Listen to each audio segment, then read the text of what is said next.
শাখার পদপ্রার্থী এবং সদর পৌর উপজেলা শাখার সংগ্রামী সভাপতি আলহাজ মাওলানা ইসহাক তুকদার সাহেব।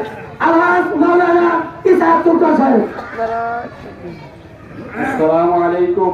ওয়ালাইকুম আসসালাম। শুকরিয়া। আল্লাহুম্মা সাল্লি আলা সাইয়্যিদিনা ওয়া নাবিয়িনা ওয়া শাফিয়িনা ওয়া হাবিবিনা মাওলানা মুহাম্মদ সাল্লাল্লাহু আলাইহি ওয়া আলা আলিহি ওয়া আসহাবিহি ওয়া বারাকাতুহু। উপস্থিত আজকের আয়োজিত সদরপুর থানা কর্তৃক ইসলামী আন্দোলন বাংলাদেশ 5 দফা দাবিতে আজকে আমাদের সমাবেশ।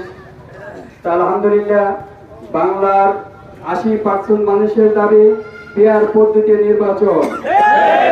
আজকে আমাদের যে 5 দফা দাবি, আমরা নির্বাচন কমিশনকে বলতে চাই আমাদের আগামী ত্রয়োদশ নির্বাচন হবে জুলাই সনদের ভিত্তিতে এবং পেয়ার পদ্ধতিতে নির্বাচন হবে এবং সুস্থ নির্বাচন করার জন্য প্লেইং লেভেল বরাবর করতে হবে, যাতে সকলে নিশ্চিন্তে সুন্দরভাবে ভোট দিতে পারে এবং গণহত্যার বিচার দৃশ্যমান করতে হবে।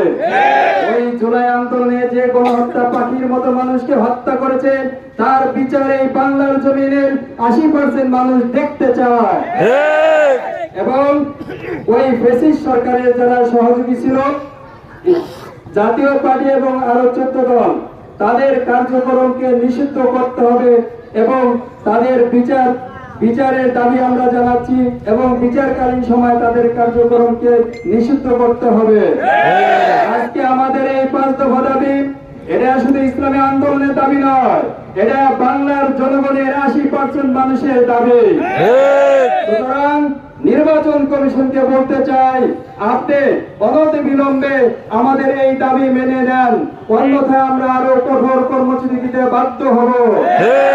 সুতরাং আমি প্রশাসনকে বলতে চাই যে আপনারা সাধারণ মানুষের জনগণের দাবি এবং ওই স্বৈরাচার, ওই ফ্যাসিস্ট সরকার এবং দুর্নীতিবাজ, ওই চাঁদাবাজ, ওই সন্ত্রাসী যেন দ্বিতীয়বার ক্ষমতায় না আসতে পারে, সুতরাং ওইভাবে আমাদের পেয়ার পদ্ধতিতে নির্বাচন দান করেন, তাহলে সকলের ভোটের মূল্যায়ন পাবে এবং স্বৈরাচার আর চাঁদাবাজ আর কখনো ক্ষমতায় আসতে পারবে না। এইগুলো আমার বক্তব্য শেষ করছি। ওয়া আখিরু দাওয়ানা।